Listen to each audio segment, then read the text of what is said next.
नमस्ते फ्रेंड्स, ओम नमः शिवाय। आज है सोमवार और सोमवार का जो दिन है वो भोलेनाथ को समर्पित माना गया है।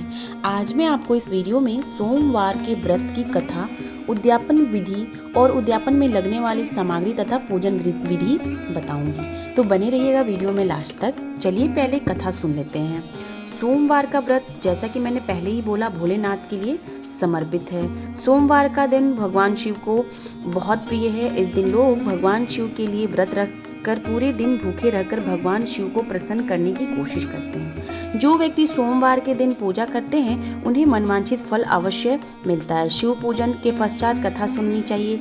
इस कथा में क्या है आगे मैं आपको सुनाती हूँ। किसी नगर में एक साहूकार रहता था। उसके घर में धन की कोई कमी नहीं थी, लेकिन उसकी कोई संतान नहीं थी, जिस वजह से वो बेहद दुखी था।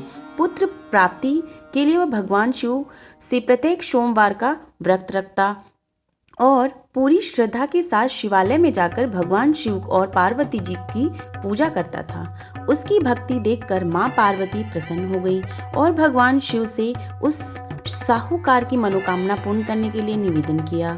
माता जी की इच्छा सुनकर भगवान शिव ने कहा कि हे पार्वती, इस संसार में हर प्राणी को उसके कर्मों के अनुसार फल मिलता है और जिसके भाग्य में जो हो उसे भोगना ही पड़ता है।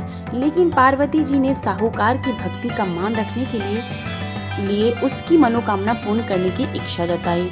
माता पार्वती के आग्रह पर शिव जी ने साहूकार को पुत्र प्राप्ति का वरदान तो दिया, लेकिन साथ ही यह भी कहा कि उसके बालक की आयु केवल 12 वर्ष होगी। माता पार्वती और भगवान शिव की इस बातचीत को साहूकार सुन रहा था। उसे ना तो इस बात की खुशी थी और ना ही गम। वह पहले की भांति शिव जी की पूजा करता रहा। कुछ समय उपरांत साहूकार के घर पर एक पुत्र का जन्म हुआ। जब वह बालक 11 वर्ष का हुआ तो उसे पढ़ने के लिए काशी भेज दिया गया। साहूकार ने पुत्र के मामा को बुलाकर उसे बहुत सारा धन दिया और कहा कि तुम इस बालक को काशी विद्या प्राप्ति के लिए ले जाओ और मार्ग में यज्ञ कराओ। जहाँ भी यज्ञ कराओ वहीं पर ब्राह्मणों को भोजन कराते और दक्षिणा देते हुए जाना। दोनों मामा भांजे इसी तरह यज्ञ कराते और ब्राह्मणों को दान दक्षिणा देते काशी की ओर चल पड़े।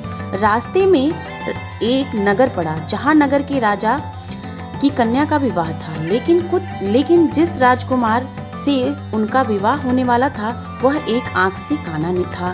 राजकुमार के पिता ने पुत्र के काना होने की बात को छुपाने के लिए एक चाल सोची। साहूकार के पुत्र को देखकर उसके मन में एक विचार आया।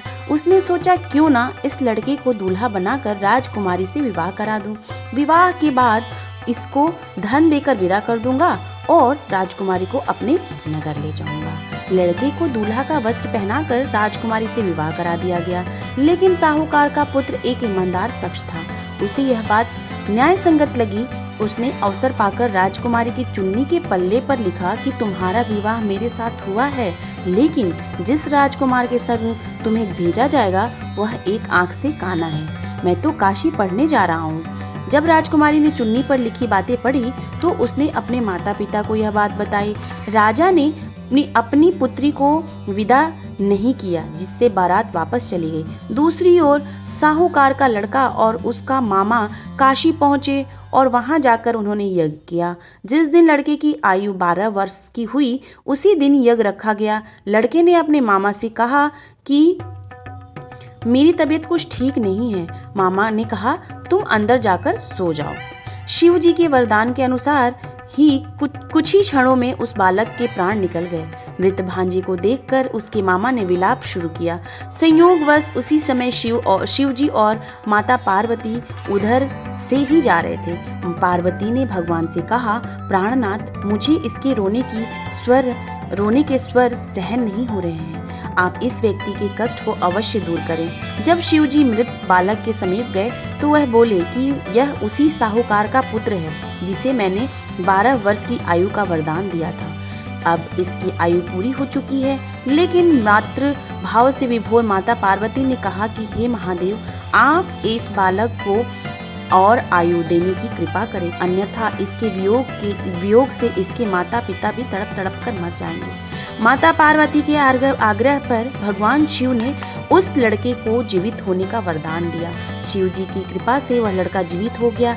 शिक्षा प्राप्ति कर लड़का मामा के साथ अपने नगर की ओर चल दिया। दोनों चलते हुए उसी नगर में पहुंचे जहां उसका विवाह हुआ था। उस नगर में भी उन्होंने यज्ञ का आयोजन किया।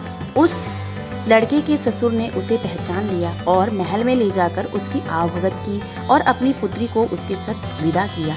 इधर भूखे प्यासे रहकर साहूकार और उसकी पत्नी बेटे की प्रतीक्षा कर रहे थे। उन्होंने प्रण रखा था कि यदि उन्हें अपने बेटे की मृत्यु का समाचार मिला तो वह भी प्राण त्याग देंगे, परंतु अपने बेटे को जीवित देख होने का समाचार पाकर वह बेहद प्रसन्न हुए।